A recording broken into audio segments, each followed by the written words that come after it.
Good evening, my fellow Kaiba Corp employees. This is Ryan, and it is Sunday, April 6th. The ban list just dropped. YCS Houston is done, and the ban list dropped, and it's a big one. It's a big, giant one. I'm thrilled. I was getting super restless, as I'm sure many of you were as well, and I'm just extremely happy to see a lot of the things on this list. As a Blue Eyes player, I was mainly unaffected. There was a couple cards that, if you do run, maybe you have to take a couple copies out. I did actually have to take a couple copies out. They hit talents to one, which I kind of did see coming. That card is a little crazy right now. I did say that in my last deck list that I think it was the best it had ever been. So they did limit that. They limited crossout, which I wasn't running. But if you do, then you might have to find some new spots. So I just wanted to post my deck list, be pretty early on the draw here. For what I might be running in the upcoming format starting tomorrow, April 7th. So, without further ado, I'll get into it. Actually, let me just talk very, very quickly. I'm super happy to see Shifter go to 1. That's one of the big things, and Dweller being banned is enormous.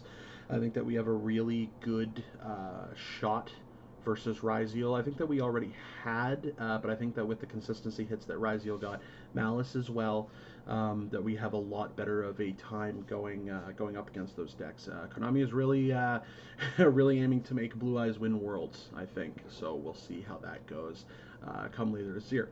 So yeah, then we're now like almost 2 minutes into the video, so let's get into this deck profile. So we'll start with the main deck. So right now I'm at 40 cards. So I was at 41. I did have to take out 2 of the talents and find a spot. So I decided just to go to a clean 40. I'm going to keep it a little quick, as quick as possible, just because there's not a whole lot that's different. I think that a lot of the things that I was running were very, very good. I did manage to get some new cards that I did add into the list, and yeah, so anyway. So to start with the main, we are on 2 Blue Eyes White Dragon. That's fairly simple. And then I am on 1 Kaiser Seahorse. I do like having the Kaiser. It's pretty good. I definitely recommend you guys try it out. Then I'm on 3 Sage. This shouldn't be a surprise. Best normal summon in the Blue Eyes engine. 3 Maiden, of course, you're going to max out on the Maiden as well, because she searches your True Light and is able to just recur herself over and over again whenever you summon Blue Eyes White Dragon. And then for your last starter in the Blue Eyes engine here, we have the Wishes for Eyes of Blue. I do think that 3 is the amount you want to be running. Certain people are on 2 or even 1. 3, in my opinion, is better because you do want to see them as often as possible in the open. So it just it keeps the consistency up, and it's possible that you brick on it later, but I think that with the amount of grind that Blue Eyes can offer, you just want to make sure you have access to these cards as soon as possible. It's also the bridge that goes into your Tyrant Dragon, so I do think it's important to be running the best consistency. So yeah, 3 of these. Excuse me. And in game 2, side 2 of these out. Side 2 of these out, and there's another card you can side out as well to make room for an entire 3 of. So 2 of these is fine to side out if you know you're going second. Sorry. Moving on. So we're on 1 Mausoleum, 1 Roar, 1 True Light, and 1 Majesty. So Majesty, when you're going second, you can also side out, and then you'll have your only target is Roar. I guess True Light technically also, but you're never really gonna want to search the True Light with the Wishes. If you do, you're probably down pretty bad, but. So yeah, you can side out 2 Wishes and a Majesty going second.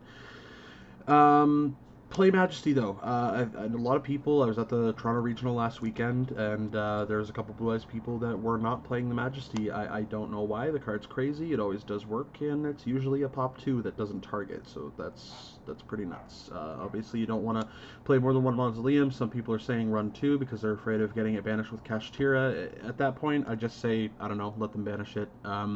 If they have to banish the Mausoleum, they you're either really behind already, or they don't really know what to hit.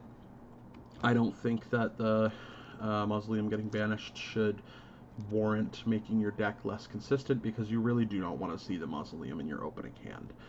So as few of that as possible. Same with True Light. You don't want to run more than one. Again, some people are running two because of Kashtira. This is definitely something that hurts more when it gets hit, but I think that the deck still functions without it just fine, so you don't have to worry about that in my opinion. Onto the Primite engine, we're on 3 Ether Barrel. This is the true best normal summon in the deck. This card is crazy. Every time I saw it at the last regional, it was nuts. I basically had that in the Lordly Load glued to my hand, which again brings us into the 3 copies of Lordly Load. I'll usually side out a Lordly Load going second, just because you don't really need the the 3 copies when you go second. Like when you're down a game, or sorry, when you're up the game, you can afford to drop one of these just to make sure you have all the hand traps you need. Sorry, something's going on in the background on my computer here, and I want it to stop. There we go. That was weird. Okay, and then the final Primite card is the one of Drill Beam. I do not think you need more than one of these. Some people play 2. If you only have 2 Lordly Load, you can play 2 Drill Beam just to like have 7 cards in the package still. That's absolutely fine. I don't think that it's required at more than 1 if you're playing the full list, just because it is hard onces for all of its effects. It's nice to open, sure, but I think that it's just fine to run without. So just one's fine. And then we're on to the Bestials. I run 1 each of Magnamoot and Druisworm. So Druisworm did just get hit down to 1, but I was only playing 1 anyways. The Druisworm, this slot is actually where a lot of people would play the Jet Dragon. I like Druisworm. I have said this before in previous videos, but I like Druisworm because it's less of a brick. It does function as a hand trap. You can always summon it from your hand, and when it gets sent to the graveyard, you can target send something else to the graveyard as long as it was special summon. And of course, Magnamoot is Magnamoot. It searches any dragon in the deck. I'm not playing the Dominus Purges, so these cards are not going to be shut off by that. If you run the Purges, you probably do not want to be playing these. Or bare minimum, maybe 1 mag, but you probably don't want to play the Druis, just because you want to make sure as much of your deck works as much of the time as possible.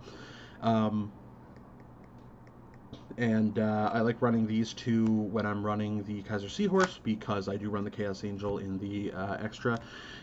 And I do think that Chaos Angel is extremely good right now. At least I've been having some good success. Now we're on to 3 consistency cards. So this used to be 4, but now with the hit to talent, it's a little bit different. So I'm on 1 copy of Prosperity, 1 copy of the newly limited Triple Tactics Talent, and I added, to put my deck count to 40, a copy of Triple Tactics Thrust.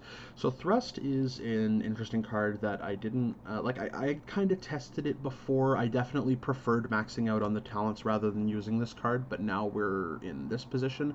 Talents is really good. Like, it can fetch basically anything else you need. Like, it can get you the talent, it can get you the prosperity, it can get you to your wishes, it can get you to your majesty, it can get you to your imperms. You know, I do run imperms as a hand trap in this deck, so, and then there's cards in the sideboard that it fetches as well, so we'll get to that when we get to that. But we are moving on to the hand traps now. I'm on 3 Effect Veiler. I do like 3. I do think 3 is the number that you should play. I would recommend playing 3 to anyone. Obviously, some people find success running 2 or even 1 copy. I like this card because I don't find that it's ever dead. I think this card is a lot better now that Shifter is at 1, because it does send from hand to grave to activate. It doesn't discard. It's not like Ash, so you have to be able to do it. So that's one of the limitations. The other limitation is it does have to be during on an opponent's main phase that you run this, so you can't do it during the battle. You can't do it on your turn proactively. Like you could an Imperm, but I think Effect Veiler is still really good because it is a level 1 light tuner. It's searchable by several cards in the deck that you run, you know, a couple cards that you already run at 3 of. And of course, you could just normal summon this and start going into your plays by going into either the Link or a Synchro monster. So, Effect Veiler, very, very good. I run it at 3, and I think you should too. Then I'm on triple Ash Blossom, so this is probably the most, like, generic hand trap, you know, in any deck. I think every deck should be running Ash Blossom. If you're not, then you're probably playing a very specific reason not to, but I do think that most decks should be running Ash, especially with all the Mulcharmies in the format. And then speaking of the Mulcharmy, I am running the 3 of Mulcharmy Fugalos. If you do not have this card because of the price point, so luckily we are getting it reprinted. I think as of right now, the Quarter Century Stampede just released, and I know that this is in the set. I know that it's not the QCR, but I think it is in every other rarity. I could be incorrect. I haven't really looked into that set a whole lot. I think that it either just released or it's about to release, so hopefully this isn't short printed. Hopefully it is available in a bunch of different rarities and people can get their hands on this card. That being said, I wonder if by the time we hit the next ban list, maybe this thing gets semi-limited. Who knows? I guess we'll see. But for now, 3 Fugalos. If you, and again, if you can't afford this card right now because of its price, totally understandable. Run Droll and Lockbird. The reason I'm not running Droll in this list is because it does conflict with the Fugalos. It's kind of like a go second card, like the Fugalos is. So just being able to, it kind of, in a way, serves the same function, because the Droll is hopefully going to shut their turn down after they have one ad. The Fugalos is like the same way. They start their turn, you've used Fugalos. If they can't counter that with an Ash Blossom, then you might just shut their turn down. And if not, then they're giving you a bunch of free cards. So the card is crazy. Play it if you got it. And then my last hand trap, rounding the deck to 40 cards, like I said, is Imperm. Fetchable, by thrust. It's just good to have. If you know you're going first, you can probably side these out for other options. But yeah, these are the pretty staple choices, I think, for the hand trap lineup. And again, it is 40 cards. I might play around with like 41 or 42 again. I was kind of not loving 42 the last time I played it.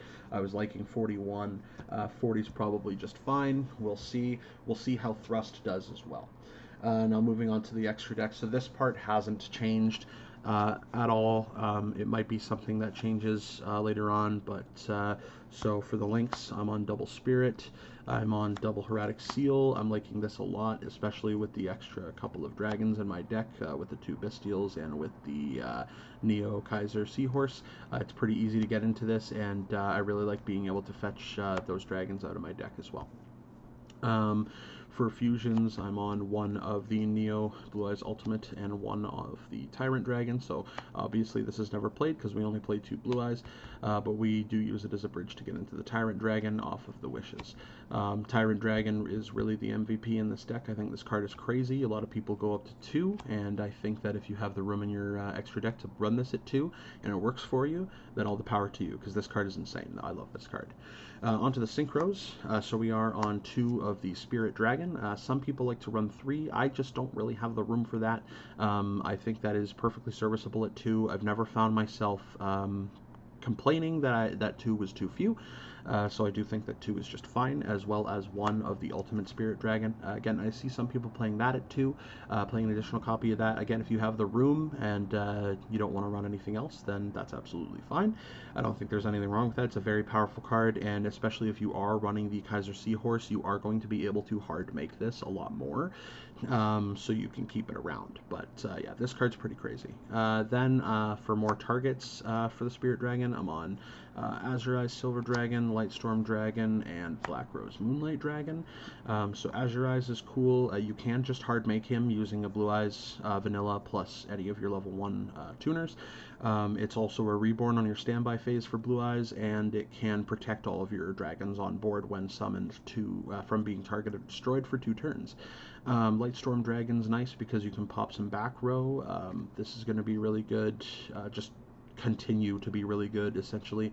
You can also just hard make this, and the Black Rose you can hard make as well, because I do run the Bestials. As long as you have at least 1 Bestial, you can always hard make this with a level 1 tuner, but the once per turn bounce is pretty nice. It doesn't come up a whole lot. These 2 are the ones that, like, you probably won't summon them every game, or maybe even every other game, but they're always nice to have as targets. So I would say always run these.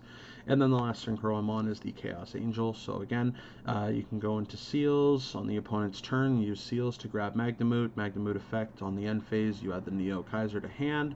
On your turn, you summon the Kaiser, you use that plus the Magnamute to go into Chaos Angel, and then you get a free banish. This also obviously works with Druis Worm if you have the Druis Worm and you have the Neo Kaiser already.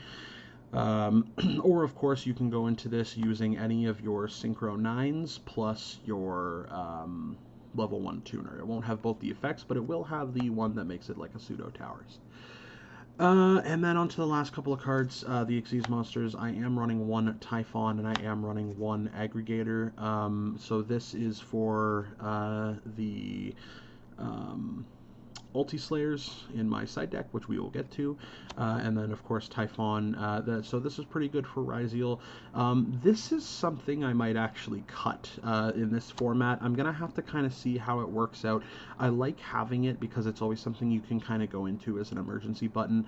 With Ryzeal having some consistency hits, Detonator getting put to 1, I'm wondering if this maybe doesn't have the necessary just the staying power, I guess I'm trying to say. Obviously this card is very good, especially into a Detonator, but yeah, I think that I want to keep an eye on it. I do think it's still a good idea to play this card if you can afford it, if you have it. But I am going to be keeping my eye on this card and how often it works, and I might try some other stuff moving on, and at that point I'll probably talk about it.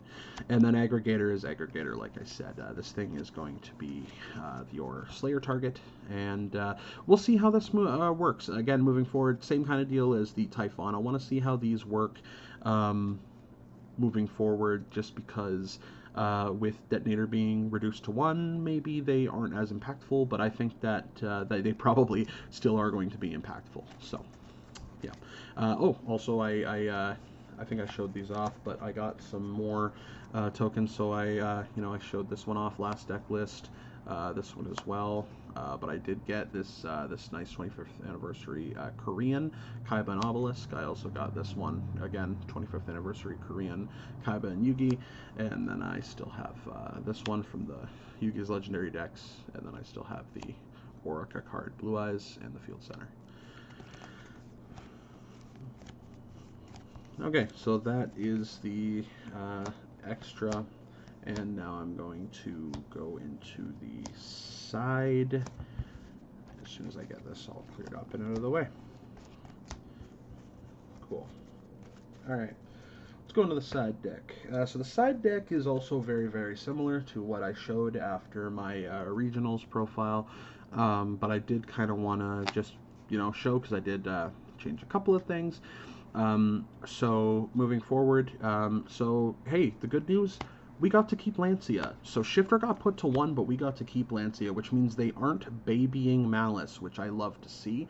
So again, guys, with Malice being relevant in the format, I think it's going to continue to be relevant in the format, even with the consistency hits that it got. Artifact Lancia is still going to be a big card here. We're going to keep playing it as long as Malice is still relevant. It's going to be getting new support in... I think it's Alliance Insight or Duelist Alliance, whatever.